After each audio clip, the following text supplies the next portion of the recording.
Is there any difference in approach based on like right-hander or left-hander you have? It seems like whatever they throw at you right now is not working. Yeah, I mean, I'm just reacting to the pitch. Seeing it pretty well, just trying to do my job. You know, if it's outside, I'm going to go outside. If it's inside, I'm going to go inside.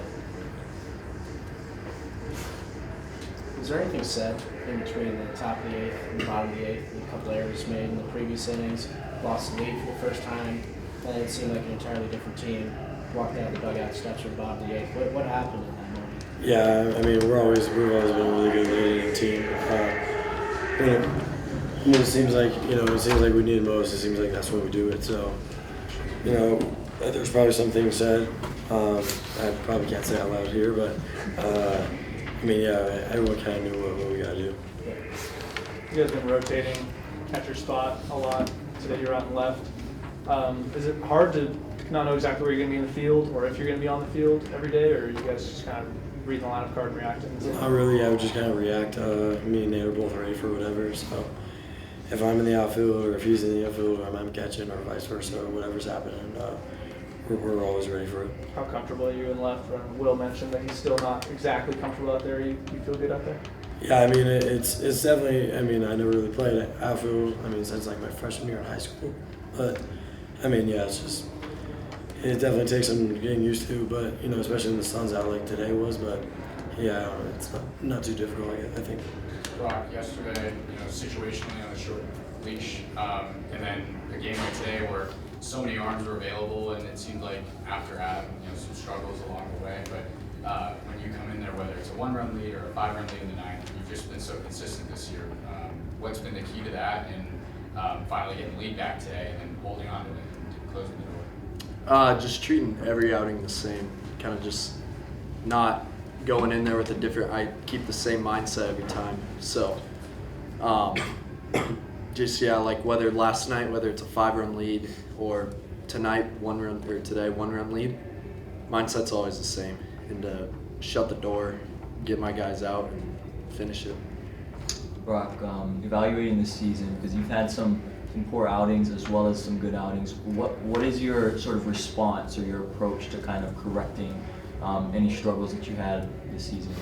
It's just every time, whether I have a good outing or bad outing, just looking at it as a whole and taking the positives out of it, but really looking at the negatives and what I can do better. So whether I have a good outing or a bad outing,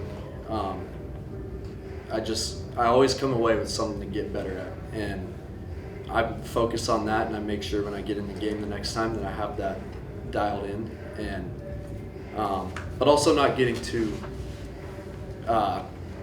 down on things if I have a bad outing, because I know I'll be in the game the next day, or if not the next day, the day after that. So you got to be able to respond pretty quickly and leave the bad outings out of your mind.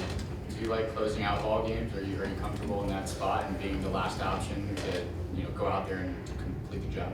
Yeah, I did it. I closed in high school, and ever since then I hadn't done it. Like last year I didn't do it, so it was definitely something I had to get used to again after being a middle relief guy. But once it clicked, it all came back, and being in that situation is where I feel comfortable. I love being in that clutch situation. So yeah, once I got back in it, I was ready. What was the bottom of the eighth like for you? Obviously, you guys are down 3, so you're not necessarily expecting to go in the top of the ninth. At what point did you start getting hot? And then I saw right after Joe's homer, you really turned it on like a 5-alarm fire. It was, to be honest, I was sitting down as soon as Joe hit that bomb. I started preparing myself because I knew if we took the lead, I was in. But as soon as Joe hit that bomb, it was right out of the chair and got going. I was preparing myself mentally, but yeah, right. As soon as I saw that off the bat, I was like, all right, I'm in. So. Did you find something after that leadoff walk? Obviously, not the ideal way you wanted to start the inning. Yeah. Yeah, just my arm slot felt off on that first at bat, but I mean, had 3 more guys I had to get out, so I just had to reset and just go after that. And once I got that first strike, I felt good. I think it was 2-3 weeks ago when Coach Braza mentioned that your passion sometimes gets to you after those poor outings, but is that something that you feel like you need to repress, or something that you embrace going into those next ones?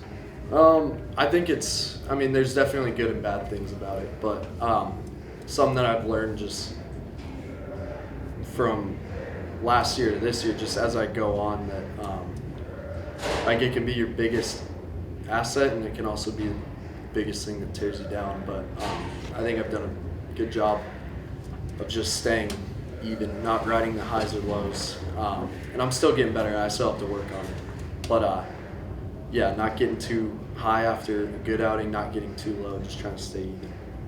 How important is the versatility of an offense too? At the beginning of this game, getting some base hits for runs, and then at the end, hitting some home runs there to climb out of deficits. Yeah, we have a really good 9. Kind of like what I was saying earlier, when we all have the same goal, just kind of like get to the next guy. It's a really scary 9, and early and late or whatever. We like to be a little more consistent throughout the game, but you got the W, and that's all that matters. You had to put out to help him out in the 9th inning out there in left field, and on other games you're back there catching him. You've said you don't have a preference, but what's it like kind of being on the other side and being out in the field to help him out, and then also being behind the plate? Yeah, it's definitely different. I like them both, but as long as it's an out, I don't really care where I'm at, But yeah, it's fun to be in both. Peery for USC came into the game with pretty good numbers on the year. What was the game plan on the offensive side facing him? Just get him early. Just stay aggressive. That's kind of our game plan every game. Just be aggressive. Don't miss the fastball. Yeah, pretty simple. Brock, you'll have some time definitely before the U of A series, but as far as yesterday's short outing, today you kind of just had to walk and then you got 3 putouts. How are you feeling as far as being an option for Tuesday? And if that will, in your opinion, you'd like to go Tuesday if you can, or have the whole week off and preparing for Friday?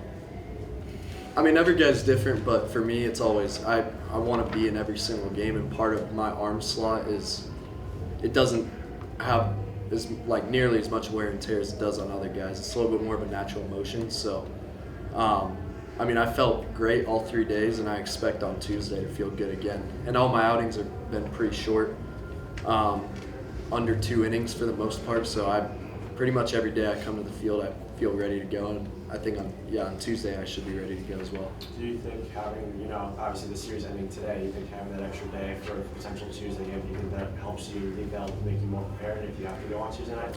Yeah, I do like just being in it all the time. Sometimes when you have those stretches where kind of like a dry spot where you're in the pen for a long time, don't see the field, it kind of just the way that I work, I just like to always be in it, always be in the game. It just keeps me fresh. I feel like I don't have much time to think about things, and I just go. So. You mentioned the difference between kind of the mentality shift of being a middle reliever and then being a closer. What kind of goes into that? What's the difference? So last year as a middle reliever, it was more you're in there for a longer period of time. You got to limit damage. Usually you're coming in after the starter, so you're trying to keep a lead or minimize the damage from what's been done. So it's just kind of preparing yourself for more of a longer outing, and there's going to be bumps in the road along the way but closing, it's just you have 1 inning, you have 1 job to do, get 3 guys out, and it's just a short sprint and you go get it done. So when I prepare for that, it's just more like I got these 3 guys, I gotta get them out. That's it. Ryan, the team scored those 3 runs in the 3rd, stringing together hits, showing the aggression that you were talking about. But then in the 4th, you guys took your walks, and then that kind of set up the sac fly, and then the Rockers that scored that 2nd run there in the 4th. From your perspective, how do you manage that aggression, staying on the fastball, while also trying to maintain a certain patience that you can take those free bases when they come? Yeah, it's just knowing what you want and not missing it when it comes. Being disciplined to lay off, because obviously he's trying to make his pitches, and more often if he makes his pitch, you probably don't want to swing at it. So it's just being disciplined. It's a fine line, being aggressive, but also knowing that what he's trying to do and not letting that affect what you want to do. rivalry games always fun. Next weekend, you guys taking down to Tucson, or are you taking anything extra with you down there, Ryan? Any extra motivation to play those games? Yeah, I mean, yeah, a little bit. Yeah, I mean those games are always just you try and play them the same way, but they also just they feel like tighter games. So Yeah. try and play every game the same way, but they'll definitely be a little bit more intense. Definitely not the same level of intensity as the Tuesday game compared to a full series on the road there. But what can you take from that last time you saw them preparing for a big series like that?